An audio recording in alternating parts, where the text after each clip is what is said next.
വാദപ്രതിവാദങ്ങൾ ഉണ്ടായത് എങ്ങനെയാണ് ആദ്യം ചിന്തിക്കേണ്ടതാണ്.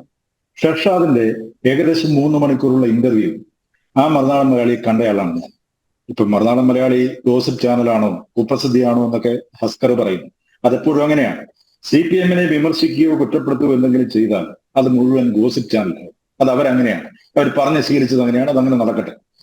ഞാൻ ഈ ഇന്റർവ്യൂ കണ്ടപ്പോൾ എനിക്ക് തോന്നിയത് ഷർഷാദ് വളരെ കുറഞ്ഞ ഒരു പോർഷനിൽ പറഞ്ഞ ഒരു കാര്യമാണ് ഈ പുഴുവിന്റെ കഥാസന്ദർഭവും ഈ പുഴുവിന്റെ നിർമ്മാണത്തെക്കുറിച്ച്. കാരണം അദ്ദേഹത്തിന്റെ ഭാര്യ നല്ലൊരു തിരക്കഥ എഴുതിയിരുന്നു, അത് സിനിമയാക്കാനാണ് ആലോചിച്ചിരുന്നത്. പിന്നീട് മമ്മൂട്ടി പറഞ്ഞിട്ടാണ് അത് വേണ്ട, പുതിയ സബ്ജക്ട് ചെയ്യാമെന്ന് പറഞ്ഞു. ഈ സബ്ജക്ട് കേട്ടപ്പോൾ അത് പറയാൻ കാരണമുണ്ട്. കാരണം ആ സമയത്ത് അത് ചെയ്യാൻ പറ്റില്ല. അതൊരു ത്രൂ ഔട്ട് ട്രാവലിംഗ് മൂവിയാണ്. കാരണം പറയാനുള്ള വീണ്ടും സമയം നീണ്ടുപോകും. അത് കോവിഡ് ആണ്, വാക്സിൻ പോലും ഇറങ്ങിയിട്ടില്ല.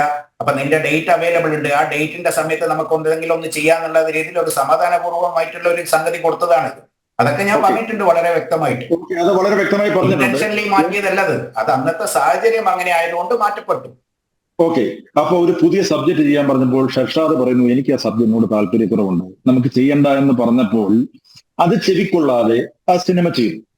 ഏകദേശം 35 വർഷം മുമ്പ് മുതൽ എനിക്ക് മമ്മൂട്ടി അറിയാം. അദ്ദേഹവുമായിട്ട് വളരെ അടുപ്പമുണ്ടായിരുന്നു. ഇപ്പോൾ അടുപ്പമില്ല, കണ്ടാൽ മിണ്ടാറ് പോലുമില്ല. അത് വേറൊരു കഥ, അതല്ല പ്രശ്നം. അന്ന് ഞാൻ അറിയുന്ന മമ്മൂട്ടി അങ്ങനെ മതപരമായി കൃത്യമായി മത കാര്യങ്ങളെല്ലാം കൃത്യമായി ചെയ്യുന്ന ആളാണ്. പക്ഷേ സിനിമയിലോ സുഹൃത്ത് ബന്ധത്തിലോ മതം ഇടകലർത്തിയിട്ടില്ല.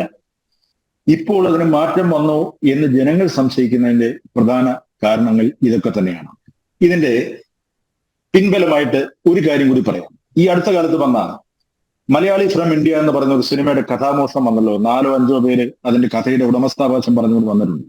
അതിലാദ്യമായി ആരോപണമായി വന്നയാള് നിഷാദ് കോയ എന്ന് പറയുന്ന ആളാണ്. അദ്ദേഹം ഈ കഥയുമായി മമ്മൂട്ടിയെ കാണാൻ ചെന്നു. അത് എന്റെ സുഹൃത്താണ് എന്നോട് പറഞ്ഞത്, ഉദയകൃഷ്ണ. അദ്ദേഹത്തിന്റെ സിനിമ മധുരരാജയുടെ ലൊക്കേഷനാണ് ചെല്ലുന്നത്. ചെന്നപ്പോൾ മമ്മൂട്ടി ഈ കഥ കേട്ടു. അപ്പോൾ ഉദയകൃഷ്ണ ചോദിച്ചു, നമുക്ക് എങ്ങനെയുണ്ട് കഥ? കഥ കൊള്ളാം, പക്ഷേ അത് ഈ ഒരു പാകിസ്ഥാനിയും മുസ്ലിം പശ്ചാത്തലവും അത് ചെയ്താൽ ശരിയാവില്ല എന്ന് മമ്മൂട്ടി അന്ന് പറഞ്ഞു. കാരണം ആ കഥ കേട്ടപ്പോൾ മമ്മൂട്ടിക്ക് ഈ കാലഘട്ടത്തിൽ ആ കഥ ചെയ്താൽ ശരിയാവില്ല എന്ന് തോന്നണമെങ്കിൽ മമ്മൂട്ടി എല്ലാ കഥയും അതിന്റെ സാഹചര്യങ്ങളും അതിന്റെ പശ്ചാത്തലങ്ങളും കൃത്യമായി പഠിച്ചിട്ട് മാത്രം ചെയ്യുന്നയാളാണ്. എന്നാൽ പുഴു എന്ന് പറയുന്ന സിനിമയുടെ കഥ കേട്ടപ്പോൾ മമ്മൂട്ടിക്ക് ഇത് തോന്നിയില്ലേ എന്നുള്ള ചോദ്യം, അല്ലെങ്കിൽ സംശയം ഏതെങ്കിലും ഒരു മലയാളിയുടെ മനോമുഖത്തിൽ ഉണ്ടായാൽ അതിന് കുറ്റം പറയാൻ കഴിയുമോ? അത് തന്നെയാണ് ഞാൻ 2 വർഷം മുമ്പ് ഈ സിനിമ തിയേറ്ററിൽ കണ്ടപ്പോൾ ഞാൻ ആലോചിച്ചു, മമ്മൂട്ടി എങ്ങനെയാണ് ഇങ്ങനെ ഒരു സിനിമ ചെയ്തത്? പിന്നെ സിനിമ മാറുന്നതനുസരിച്ച്, കാലം മാറുന്നതനുസരിച്ച് മമ്മൂട്ടിയും മാറുന്നതായിരിക്കാം എന്ന് ചിന്തിക്കാനേ തരമുണ്ടായിരുന്നുള്ളൂ. എന്നാൽ ഇന്ന് മറുനാടിൽ വന്ന ഇന്റർവ്യൂ ഈ വിഷയത്തിൽ ഫോക്കസ് ചെയ്തത് എങ്ങനെയാണ്? അതിനെക്കുറിച്ചും കൂടെ പറയേണ്ടി വരുന്നു.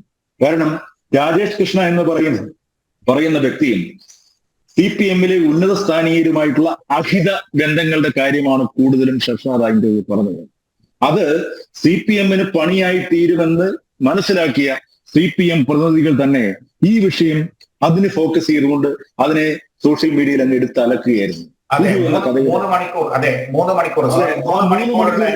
പറഞ്ഞ വിഷയത്തിൽ വളരെ ചെറിയൊരു പോർഷനാണ് പുഴു എന്ന് പറയുന്ന സിനിമയുടെ കഥ. അത് മാത്രം എടുത്ത് സോഷ്യൽ മീഡിയയിൽ അലക്കണമെങ്കിൽ അത് CPM-ന്റെ അജണ്ട തന്നെയായിരുന്നു എന്നാണ് ഞാൻ വ്യക്തമായി പറയുന്നത്. എനിക്ക് അങ്ങനെയാണ് തോന്നുന്നത്. കാരണം അവർ തന്നെ ഈ വിഷയം ഒന്ന് മാറ്റുക. കാരണം അവരുടെ നേതാക്കന്മാരെ കുറ്റപ്പെടുത്തുന്ന, അല്ലെ അവരെ മുൾമുനയിൽ നിർത്തുന്ന പല കാര്യങ്ങളും ആ ഇന്റർവ്യൂവിൽ പറഞ്ഞിട്ടുണ്ട്. അതെല്ലാം മറന്നു കളയാൻ വേണ്ടി ഉണ്ടാക്കിയ ഒരു സൃഷ്ടിയാണ് പുഴു എന്ന് പറയുന്ന സിനിമ. പുഴു എന്ന് പറയുന്ന സിനിമയെ സംഘപരിവാർ എടുത്തിട്ട് അലക്കിയതൊന്നും ഞാൻ കണ്ടിട്ടില്ല. പിന്നെ ഇവിടെ സംഘപരിവാറുകാരനാണ് ഷർഷാദ് എന്ന് പറയുന്നു. അയാൾ അല്ല എന്ന് സമർത്ഥിച്ചിട്ടുണ്ട്. പക്ഷേ ഒരാൾ സംഘപരിവാറായാലും എന്താണ് കുഴപ്പം?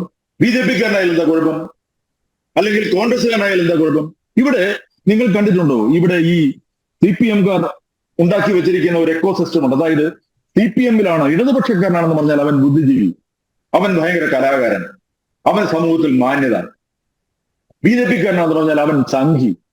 ഇത്തരം വൃത്തികെട്ട ചില ചിന്തകളും ആശയങ്ങളും മനുഷ്യന്റെ മനസ്സിലേക്ക് കടത്തിവിട്ടിരിക്കുന്നത് ഈ CPM അണികൾ തന്നെയാണ്. ഹസ്കറൊക്കെ ഇവിടെ ഇരിക്കുന്നുണ്ടാവും. എനിക്ക് സഹതാപമുണ്ട് ഹസ്കറിന്റെ പല ചർച്ചകളും കാണുന്നത്. ഈ വിഷയത്തിൽ മമ്മൂട്ടിയെ നിങ്ങൾ തന്നെയാണ് ഈ മമ്മൂട്ടിയെയും മുഖ്യധാരയിലേക്ക് ഈ വിഷയത്തിലേക്ക് കൊണ്ടുവന്നത്.